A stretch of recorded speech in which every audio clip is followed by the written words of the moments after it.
and I said, Ann. She says, what? I said, see that snow? She says, yeah. I said, that's real.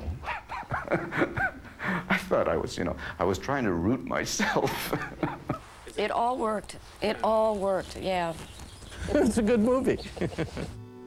Nicholas and I talked recently about a sequel because I had a great idea for a sequel, and he liked it.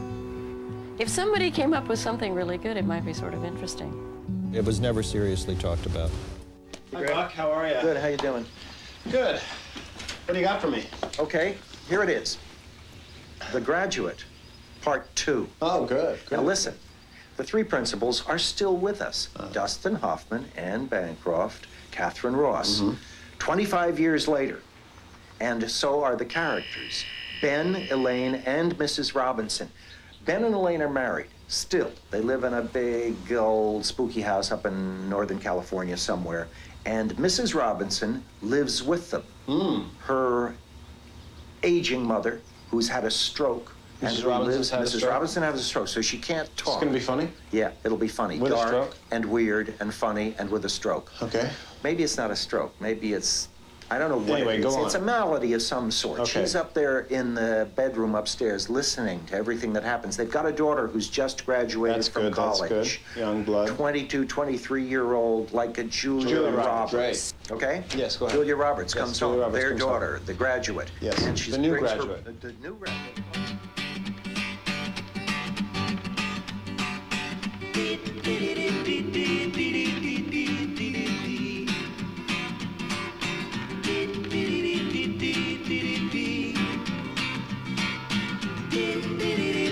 I did a play called E.H.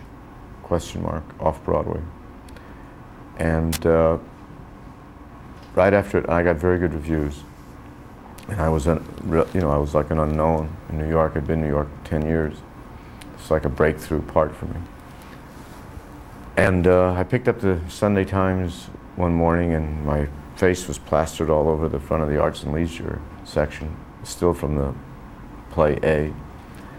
And Walter Kerr, who was the most esteemed drama critic of the day, had written an article comparing my performance to Buster Keaton. I had never seen a Buster Keaton movie. And I guess Nichols, unbeknownst to me, had been trying to cast that movie, not just the part of Benjamin, but also the part that, Elaine, the part that Catherine played, I think for a couple of years.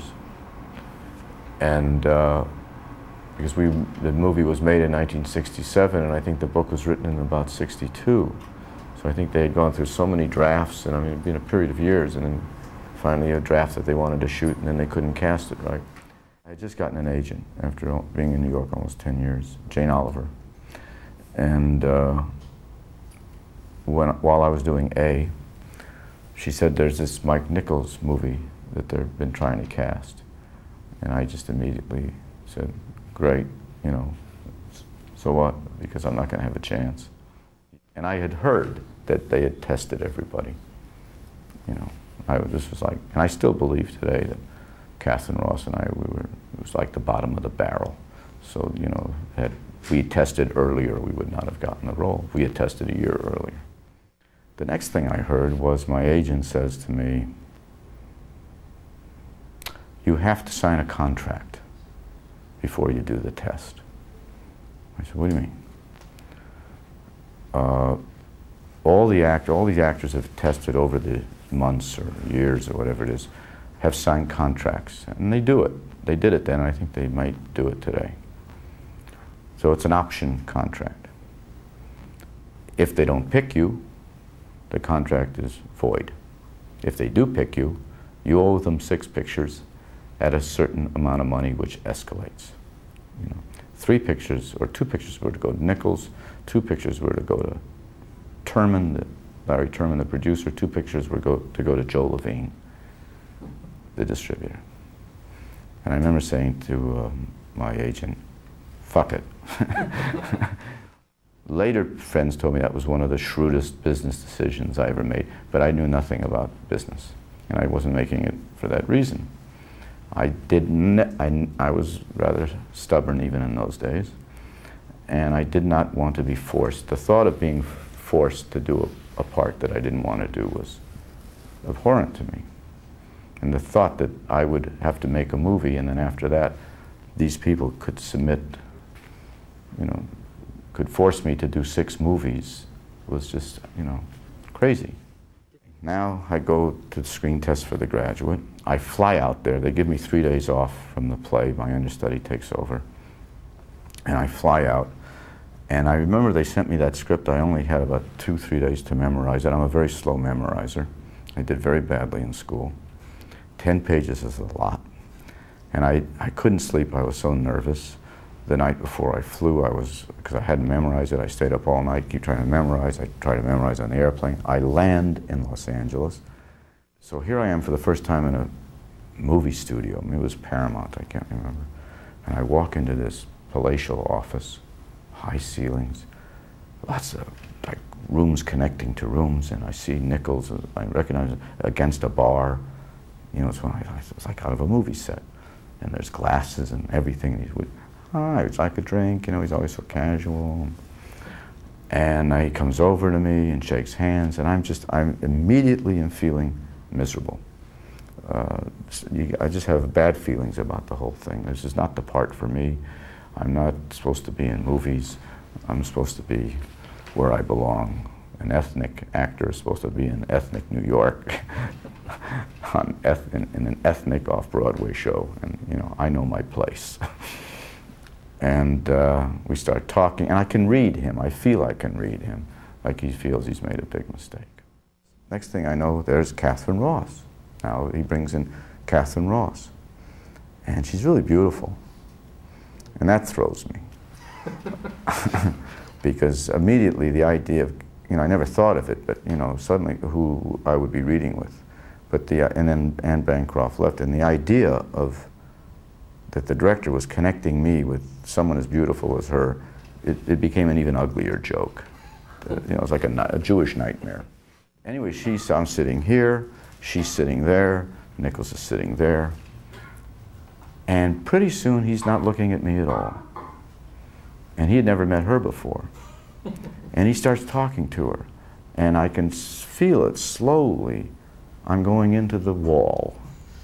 And he's just zeroing in and zeroing in and zeroing in on Catherine Ross. And I'm saying to myself, I get it. He's got the hots for her. And I'm just here to screen test with someone that he really has a crush on. And he's saying things to her, you really remind me of my first wife. I can't tell you how much you remind me of my, and I mean, it looks like flirtation to me, you know, I mean, I couldn't blame him, but I felt, you know, I'm a cipher. I remember the next day before the screen test, oh, I'd love to shoot it someday. I'd love to, if I ever did an autobiography, it was surrealistic, it's surrealistic in my memory. It was, I show up at the studio, and I didn't know anything about studios, and they take me into this makeup department. And it's a rather large makeup department. It's a long room with lots of chairs. It's like the old Hollywood. I mean, today we get made up in campers, trailers. In those days, it was still the remnants of the studio. And these things were, you know, these chairs were upholstered and everything. You know, it's like, who knew who had sat in those chairs and been made, you know, the Joan Crawfords and the Betty. I mean, it reeked of that kind of, you know. And people are there, it's like an operating room. And there's whoever, I remember the Westmores, what are legendary names. And they asked me to take a seat. And apparently Nichols had talked to them, he's not there, and I take a seat, and they start working on me. And I think they worked on me for over 2 hours. And I'm not getting any prosthetics on, you know. They're not putting a toupee on. They're just trying to do something with whatever is there. And then Nichols comes in, and he looks. And I remember him saying something, it was very nice, but I remember him saying something like, but his ambivalence was clearly showing through.